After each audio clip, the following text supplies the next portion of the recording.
Assalamualaikum warahmatullahi wabarakatuh. Selamat siang. Yang saya hormati Ibu Dr. Safrianita, STMT, selaku pengampu dosen mata kuliah Kepabeanan dan Ekspor Impor. Mohon izin untuk memperkenalkan diri, Bu. Nama saya Robi Zakaria. Saya dari kelas 21A, jurusan Manajemen Logistik dan Transportasi. Jadi, terkait 4 soal UTS Ibu yang telah diberikan, kebetulan Bu, di sini saya bekerja di perusahaan pelayaran yang mengangkut komoditas batu bara. Jadi untuk contoh produk, saya mengambil contoh komoditas batu bara. Untuk nomor satu, saya akan menjelaskan prosedur ekspor batu bara.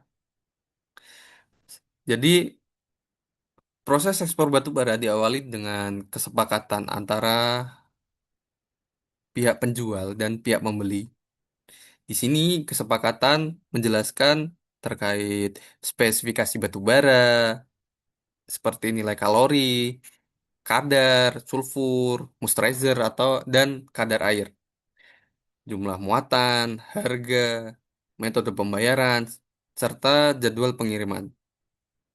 Selain itu tuh ditentukan juga sistem perdagangan internasional atau biasa disebut Incoterm, penentuan sistem FOB atau CIF atau lainnya.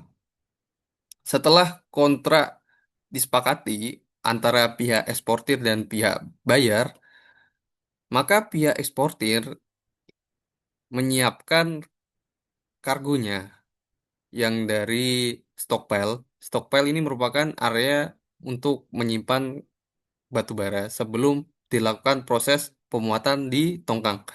Jadi, selagi pihak eksportir menyiapkan muatan, pihak eksportir juga melakukan pengecekan dari kargo tersebut. Seperti yang saya jelaskan di awal, melakukan pengujian lab untuk menentukan kadar, kalori, sulfur, kuantitas, dan lain sebagainya. Selanjutnya, pihak eksportir melakukan penyiapan dokumen berupa bill of lading, cargo manifest, shipping instruction, certificate of origin, pemberitahuan ekspor barang, terus surveyor report yang berisikan spesifikasi dan kuantiti dari kargo tersebut. Setelah seluruh dokumen lengkap, eksportir mengajukan pemberitahuan ekspor barang atau PEB melalui sistem bea cukai untuk memperoleh persetujuan ekspor. Jika telah disetujui, proses pemuatan atau loading atau loading batu bara dapat dilakukan. Dalam industri batu bara, pengiriman seringkali menggunakan tongkang atau barge yang kemudian melakukan transshipment ke kapal induk atau mother vessel atau biasa disebut bulk carrier di area transshipment point. Pada tahap loading ini dilakukan pengawasan terhadap jumlah muatan, keselamatan kerja, kondisi cuaca, dan stabilitas kapal agar proses berjalan dengan aman dan efisien. Kemudian pihak bea cukai melakukan pemeriksaan dan custom clearance sebelum kapal diberangkatkan. Setelah seluruh proses selesai, kapal akan berlayar menuju negara tujuan dan dokumen pengapalan diserahkan kepada pembeli untuk proses penerimaan barang. Untuk nomor 2, pada soal nomor 2, berdasarkan contoh produk yang saya ambil, yaitu batu bara, maka batu bara termasuk ke dalam kategori barang tambang atau sumber daya alam. Selain itu, batu bara juga termasuk komoditas ekspor non-migas karena tidak termasuk dalam sektor minyak dan gas bumi. Dilihat dari metode pengangkutan, batu bara merupakan kategori dari dry bulk cargo atau muatan curah kering. Karena pengiriman dalam jumlah besar, jadi tidak memerlukan kemasan karena bentuknya curah, jadi langsung dimuat ke kapal. Dilihat salah satu negara tujuan ekspor batu bara di Indonesia yaitu adalah India. Negara ini merupakan salah satu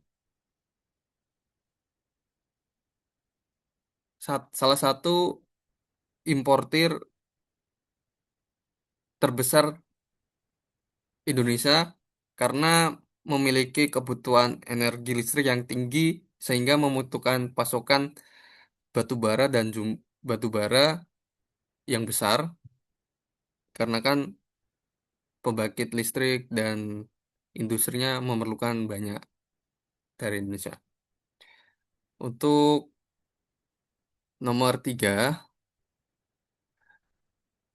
jika kapal mengalami keterlambatan selama 2 hari dari jadwal yang telah ditentukan, maka pihak yang bertanggung jawab perlu dilihat dari penyebab keterlambatan tersebut. Apabila keterlambatan disebabkan oleh kendala operasional kapal atau kerusakan mesin, masalah teknis, atau keterlambatan dari pihak operator kapal, maka tanggung jawab berada di pihak operator kapal. Namun, namun apabila keterlambatan terjadi karena kesiapan kesiapan muatan kargo atau dokumen ekspor yang belum lengkap, biasanya tanggung jawab ini berada di pihak eksportir atau pihak pihak pertambangan. Selain itu,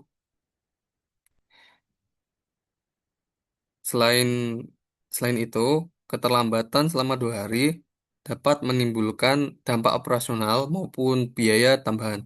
Dalam kegiatan pelayaran ini, ada istilah namanya demurrage atau dispatch. Dari definisi demurrage ini adalah biaya denda atau kompensasi yang harus dibayarkan apabila proses pemuatan atau pembongkaran melebihi waktu yang telah disepakati ke dalam kontrak pelayaran atau charter party yang disebut sebagai lifetime. Sebagai contoh, apabila kapal harus menunggu terlalu lama karena kargo belum siap, sehingga waktu loading melebihi batas yang telah ditentukan, maka pihak pihak penyebab keterlambatan tersebut dapat dikenakan biaya demurrage. Berbanding terbalik, dispatch. Dispatch ini bisa disebut insentif atau bonus yang diberikan apabila proses loading atau unloading dapat diselesaikan lebih cepat dari waktu yang disepakati. Misalnya, apabila kegiatan loading selesai lebih cepat dari light time, maka pemilik kapal dapat memberikan dispatch kepada charterer atau pihak terkait sesuai perjanjian. Adapun solusi yang dapat diberikan yaitu melakukan koordinasi insentif antara eksportir, pemilik kapal, agen kapal, charterer, surveyor, dan pihak pelabuhan terkait pembaruan jadwal kedatangan kapal atau estimate time arrival. Selain itu, dokumen dan kesiapan muatan perlu dipastikan selesai lebih awal agar proses loading tidak mengalami hambatan dan menghindari biaya demurrage jika diperlukan. Dapat dilakukan penyesuaian jadwal muat atau penggunaan kapal pengganti agar pengiriman tetap berjalan sesuai dengan target. Jadi untuk cara meminimalisirnya seperti itu, Ibu. Untuk nomor 4,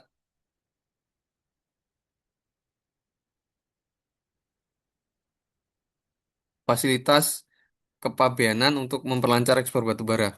Dalam kegiatan ekspor batu bara, Terdapat beberapa fasilitas kepabeanan yang dapat dimanfaatkan oleh eksportir untuk memperlancar proses pengiriman barang serta meningkatkan efisiensi biaya dan waktu.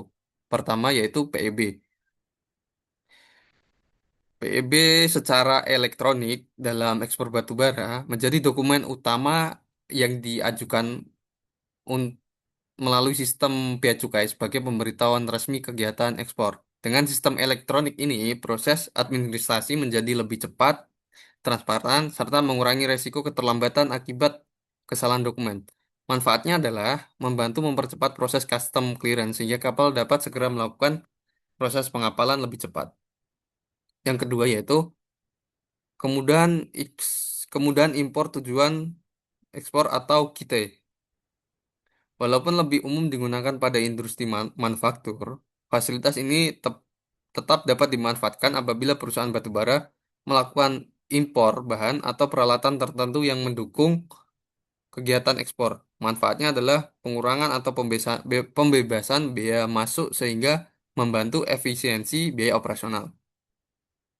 Yang ketiga, gudang berikat atau kawasan berikat. Dalam kegiatan ekspor batu bara, fasilitas ini dapat dimanfaatkan untuk menyimpan barang atau peralatan tertentu yang berkaitan dengan proses logistik ekspor. Manfaatnya yaitu adanya penggunaan pembayaran biaya masuk pajak tertentu sehingga membantu efisiensi cash flow perusahaan. Untuk yang keempat, pelayanan kepabeanan berbasis manajemen resiko, di mana perusahaan eksportir yang memiliki rekam jejak kepatuhan yang baik biasanya memperoleh proses pemeriksaan yang lebih cepat dan sederhana. Hal ini sangat membantu kegiatan ekspor batu bara karena pengiriman menggunakan kapal memiliki jadwal ketat dan sangat dipengaruhi waktu sandar maupun loading. Selain itu, dalam ekspor batu bara juga terdapat fasilitas custom clearance yang terintegrasi secara elektronik sehingga koordinasi antara pihak eksportir, agen kapal, surveyor, terminal, dan pihak bea cukai dapat dilakukan lebih cepat. Hal ini penting untuk meminimalkan potensi keterlambatan kapal yang dapat menimbulkan biaya tambahan seperti muret tadi. Dengan adanya fasilitas kepabeanan tersebut, proses ekspor batu bara dapat berjalan dengan lebih cepat, efisien, dan membantu mengurangi hambatan administrasi maupun biaya logistik selama proses pengiriman ke negara tujuan. Dari saya, seperti itu, Bu. Mohon maaf apabila ada kesalahan. Terima kasih. Wassalamualaikum warahmatullahi wabarakatuh. Selamat siang.